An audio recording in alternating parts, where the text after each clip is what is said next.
नमस्कार साथियों, आज का जो हमारा टॉपिक है वो है त्रिदोष। त्रिदोष में आते हैं वात, पित्त और कफ।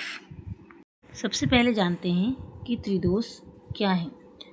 त्रिदोष शब्द दो शब्दों से मिलकर बना है, त्रि प्लस दोष, जिसमें त्रि का अर्थ है 3 और दोष के बारे में आयुर्वेद में कहा गया है शरीरम दुष्यंतीति दोषः, अर्थात जो शरीर व धातुओं को दूषित करे उसे दोष कहते हैं, अर्थात जिनमें विकृति उत्पन्न होने की पूरी संभावना हो वे दोष कहलाते हैं। सम अवस्था में दोष शरीर व धातुओं को धारण करता है, इसलिए इन्हें स्तंभ भी कहा गया है।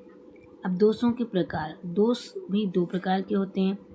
सबसे पहले शारीरिक दोष, जिसमें वात, पित्त और कफ आएंगे, और फिर है मानसिक दोष, जिसमें रस और तम आते हैं। अब सबसे पहले देखते हैं वायु या वात। जो वात है, वात दोष है, वो 2 से मिलकर बना है, ठीक है। वायु प्लस आकाश, जो पंच भौतिक तत्व हैं उनसे मिलकर बना है, ठीक है। वायु शरीर की सूक्ष्मतम अवस्था है। वायु तीनों दोषों में सबसे अधिक महत्वपूर्ण है। संस्कृत में कहा गया है वा गति गंधन्योः, अर्थात जो शरीर में गति उत्पन्न करे वह वात दोष कहलाता है। वात को ही प्राण कहा गया है। श्वास प्रश्वास, शरीर को आकृति प्रदान करना, अर्थात दोष, धातु, मल आदि की गति व नियंत्रण वात के कारण है। वात के बिना ये सभी उपयोगी होते हुए भी क्रियान्वित नहीं होते हैं, ठीक है। हमारे शरीर में जो भी हम श्वास प्रश्वास करते हैं, हमारे शरीर को आकृति जो प्रदान करता है वो सब वायु के कारण होता है, यानी वात के कारण होता है, ठीक है। वात को ही हम प्राण भी कहते हैं।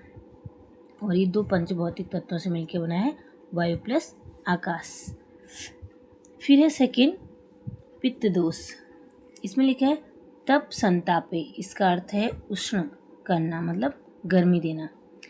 पित्त अग्नि महाभूत का प्रतिनिधि द्रव्य है। इसमें अग्नि के गुणों की अधिकता रहती है, मतलब पित्त दोष में अग्नि के गुणों की अधिकता रहती है। पित्त का स्वरूप, पीतवर्ण युक्त द्रव्य अग्नि के समान दहन, दाहन, तापन, पाचन, प्रकाशन आदि क्रियाएं पित्त द्वारा होती हैं। इस कारण इसको अंतराग्नि भी कहा गया है। अब है कफ दोष। कफ दोष के बारे में कहा गया है केन जलेन फलति इति कफः, अर्थात जल से जिसकी उत्पत्ति हो उसे कफ कहते हैं। जल का कार्य संयोग करना है, अतः संयोगकर्ता को श्लेष्मा या कफ कहा जाता है।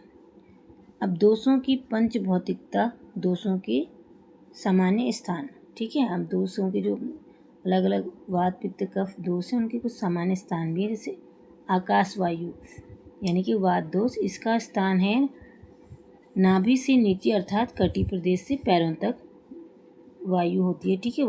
ये वात दोष का स्थान है। फिर है अग्नि महाभूत, मतलब पित्त दोष का स्थान। पित्त हृदय से नाभि के बीच हमारा पित्त दोष का स्थान है। फिर जल पृथ्वी महाभूत, मतलब कफ हृदय से ऊपर के सभी भागों में कफ दोष का स्थान है, ठीक है।